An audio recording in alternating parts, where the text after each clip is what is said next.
ایک نیک پرہیزگار شخص مصر پہنچا۔ وہاں اس نے ایک لوہار کو دیکھا۔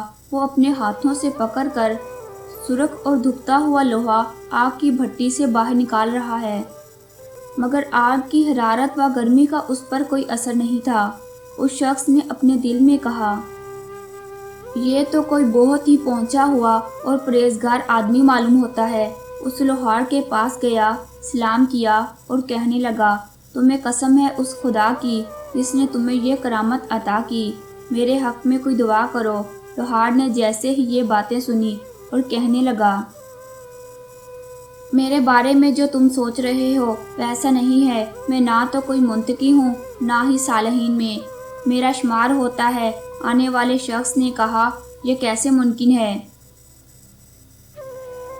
اس طرح کا کام اللہ کے نیک بندوں کے سوا کوئی اور نہیں کر سکتا۔ اس نے جواب دیا، ٹھیک کہتے ہو، مگر اس کی کچھ اور وجہ ہے۔ آنے والے شخص نے جب زیادہ اصرار کیا تو لوہار نے کہا،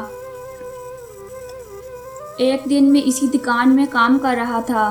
ایک بہت ہی حسین عورت، اس سے پہلے اتنی خوبصورت عورت کہیں نہیں دیکھی تھی، میرے پاس آئی اور کہنے لگی، میں بہت ہی غریب ہوں۔ میں اس کو دیکھتے ہی اس کا عشق ہو گیا اور اس کے حسن میں گفتار ہو گیا۔ میں نے اس عورت سے کہا، اگر تم میرے ساتھ ہم بستر ہو جائے تو میں تیری ہر ضرورت پوری کر دوں گا۔ یہ سن کر اس عورت کا پورا جسم لرزا اٹھا اور اس پر ایک بہت ہی عجیب و غریب کیفیت عطاری ہو گئی۔ کہنے لگی، اے مرد، خدا سے ڈر، میں اس طرح کی عورت نہیں ہوں۔ اس کے جواب میں نے کہا، تو ٹھیک ہے، اٹھ اور یہاں سے کہیں اور کا راستہ دیکھ۔ وہ عورت چلی گئی، مگر تھوڑی ہی دیر کے بعد وہ دوبارہ واپس آئی اور کہنے لگی، غریبت تنگ دستی مجھے مار ڈال رہی ہے اور اسی چیز نے مجھے مجبور کر دیا ہے کہ تیری خواہش پر ہاں بھر لوں۔ میں نے دکان بند کی اور اس کو لے کر اپنے گھر پہنچا۔ جب میں گھر کے کمرے میں داخل ہوا تو میں نے کمرے کے دروازے کو اندر سے تالا لگانے لگا۔ عورت نے پوچھا، کیوں تالا لگا رہے ہو؟ یہاں تو کوئی بھی نہیں ہے۔ میں نے جواب دیا، کہیں کوئی آ نہ جائے تو پھر میری عزت چلی جائے۔ عورت نے کہا، اگر ایسا ہے تو خدا سے کیوں نہیں ڈرتے؟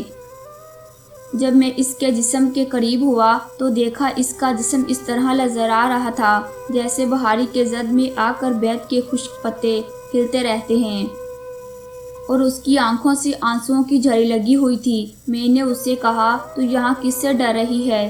اس نے کہا، اس وقت خدا ہم دونوں کو دیکھ رہا ہے تو میں کیوں خوف نہ کھاؤں؟ تو مجھے خدا خوف ہوا، میں نے اسے چھوڑ دیا۔ اس نے دعا کی، یا اللہ، اس پہ ہر طرح کی آگ حرام کر دے۔